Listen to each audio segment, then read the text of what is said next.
But listen, that wasn't even my idea, right? That was the Tidal Rock Nation people who were like, we want you to basically, fall on the sword, dead this thing, because the Becoming Beyonce book that those rumors came from, Matthew Knowles, was gave a lot of information. He was like a source for the book. The guy who wrote the book, he was like a New York Times bestselling author.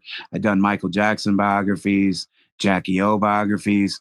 So they wanted me to fall on the sword. And in exchange, they were like, we're gonna, make your projects Tidal Rising, and we're gonna feature you on Tidal, and we're gonna get you, the most amount of streams, yada yada yada. And back then, Tidal used to pay more than, Spotify, Apple, or anything else. Right. And so he was like, we're gonna make, make all these promises that never happened. So I went on TV inside Edition. You can still see it, and I apologize to, Beyonce for this rumor that it was just so corny. Because here's the thing: if you're in a relationship, and you're that high level, right? There's gonna be rumors of infidelity. People are gonna think so and so is cheating, right? But if you're with your man, like the book said that they broke up for 6 months because of my rumor. That's crazy. It's like they didn't break up because of my rumor. They broke up because of, Jay-Z is a, he's a fucking, you know, asshole, bro. That's not had nothing to do with me. But in the book, that's what it says. It's they broke up because me. So of course, like a lot of Beyonce fans were going crazy, on me. So that's why they wanted me to do the public apology. So I did it. So Like it's like a sucker. And then they never came through with what they said they were going to come through. I have to ask, for you to start a rumor and for it to stick not only months but years and decades later. A decade. Yeah, a decade. Like, what are your thoughts Yeah, when? 2 decades. Yeah, 2 decades. 2 decades later, the rumor's still being talked about. Like, what are your thoughts when you're like, I'm gonna start this thing and then see if there's smoke, there's fire, because it's just sticking around and people won't let it go. What are your thoughts on that? So like we were all together in Florida, in Orlando, Florida, because that's where Veda Nobles was. That's where Kevin Skinner was for Whitney, the Whitney Houston guy that I told you about. Some other people, that were working, for Veda. So we were all like brainstorming like ideas, right? It wasn't like, I just thought of something and then I ran wild with it, you know. It's like you said, it's crazy that it came out 10 years later in the book, and then it was in this documentary, and now here we are, right now talking about it, right? It won't ever leave, like it sticks, so people like BuzzFeed did a story last year calling it one of the biggest scandals in history, and there's like all this shit that keeps, coming up. And it was like so serious because being a PR person, I've done publicity stunts, like, which is just creative publicity, marketing angles, and, whatnot. And, like, but this one caused like serious shit because after she blew up, we were in Kissimmee, Florida. Me and my partner at the time, he was like my intern, my partner, type thing. Like we're driving down the road and we were pulled over by unmarked cars in Kissimmee. And they asked us to follow them. So the whole time we're like freaking out. They didn't tell us what it was, and it was like 3 or 4 cars, one behind us, one in front of us. And we pulled behind this like dodgy library in Kissimmee and did this like building where, like a makeshift office or whatever. And I was interrogated. And I was like, holy shit. Like, I thought I was going to go, to jail. But I kept thinking, like, all right, I can't go to, like, what have I done wrong? Like, it's not that serious. Right. It's like a rumor that was like in the National Enquirer and shit like that. It couldn't be that thing. But it wasn't about that at all. They were wanting to know the truth behind it. Because they believed that it was true that that he was seeing her at 16 that he had related because they brought up Foxy Brown, they brought up Tierra Marie, and these are the feds, and I'm freaking out. Like I've never experienced that, And then they started talking about, Lance Unrivera, and they had him under investigation, especially like back in the day, 2003, four, five. They used to have like hip hop watch police, that watched, and I'm sure they still do, right? But anyways, it was out there in public that there was like, task force to watch hip hop artists, So here's Jay-Z, a guy that, has these underage girls.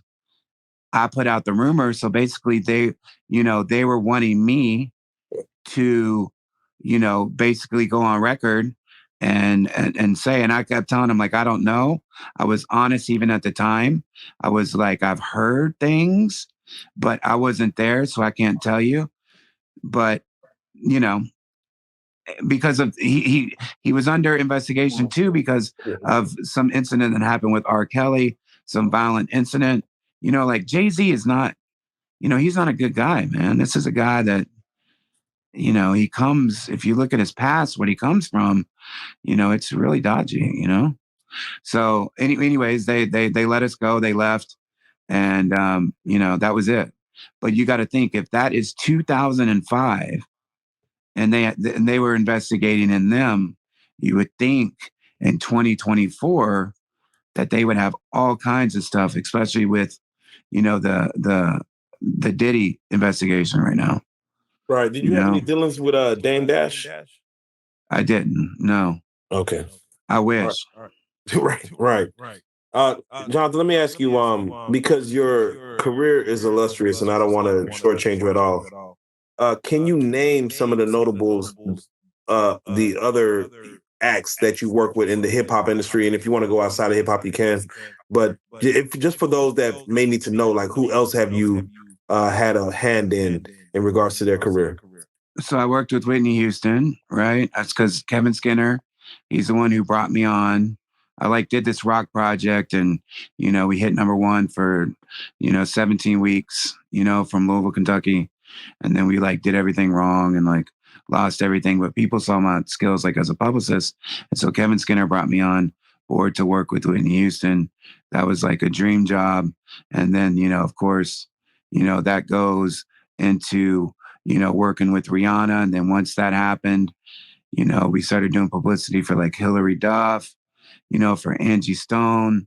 And then Teddy Riley, asked me to work on the Michael Jackson album, the last Michael album, his album, like right after he passed, because I've worked with Teddy Riley for, 15, 16 years, I went back with them. So I got like a Michael Jackson credit, I got like a Whitney Houston credit, I got like those type of things, which is really cool. I worked with, RZA, I worked with Drake, which was interesting. Interesting. Yeah. Okay. Why do you say that's interesting? Well, just because it was weird, so weird. So okay. I have a confidentiality agreement, right? Yeah. But because I came in and I was involved with his baby mama, Sophie, right? Yes. You can Google all this stuff, and that was weird, right? Like that was like, crazy shit. But I like Drake's representatives contacted me when Pusha T dropped, the diss, and they were like, they thought that I had given the information, about Sophie and the child and all this stuff, blah blah blah blah blah. And I was, because they were so paranoid that trying to figure out who.